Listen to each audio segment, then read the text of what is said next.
Hi everybody, I'm Natasha, this is Dave. We are at Heritage Pointe for another episode of How to Make Natasha a Better Golfer.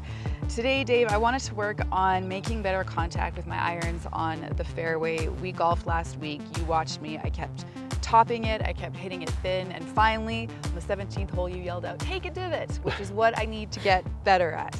We are gonna work on taking divots today. Okay. So the most important thing when you're taking a divot is to kind of understand how that works. When you see the guys on TV take a divot, their divot actually occurs after the ball. So they're striking down on the ball with their club, right? Then they're hitting the ground. When you see the people out on the golf course, the higher handicaps, their divot's happening before the ball. So it's actually the ground you're hitting, not the ball. So you tend to hit it, we call it heavy or chunky, and get a big divot and the ball just kind of flops forward. Right. The tour players, that's what their divot pattern would look like. Ball would be here and the divot would be in front of the ball.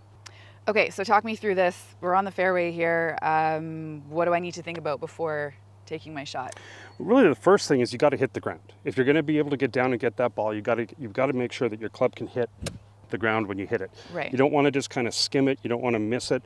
You really just want to feel your club hitting the ground. Okay. Why don't you come and try that? See if you can take a few divots. So the best thing you can do here is take some practice swings. Okay. And really start to make a little divot there. Good. Oh, what I like about that too is you can hear the club moving quicker.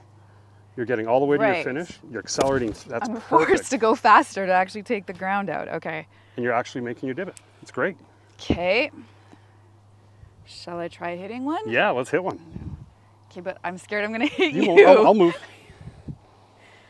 So a nice full swing and just hit the ground right underneath the ball. Chunked it. A little bit. So that's a little bit behind it. So right. That would be more like hitting it like that. Right. Okay? So we want to try to get it more like that. So if you can picture the very spot on the grass where the ball's sitting, that's where you want to try to hit it with your club. So right under there. Okay.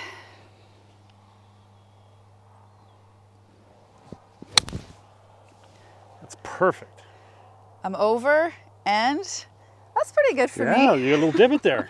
Okay. So I guess actually when I'm setting up, I'm thinking about hitting the ball, but you're saying think about hitting the ground under the ball. Well, it's hard. Is that right? Yeah, you've got to make your club, this club hit a very specific spot, right? Yes. And what everybody tries to do is tries to lift it. So they try to scoop that ball up. Yeah. That's a really hard way to hit a golf ball. If you can come down just a little bit more down on the ball, make sure you strike the ball first and your club's still coming down, it will pop up. It'll get up in the air.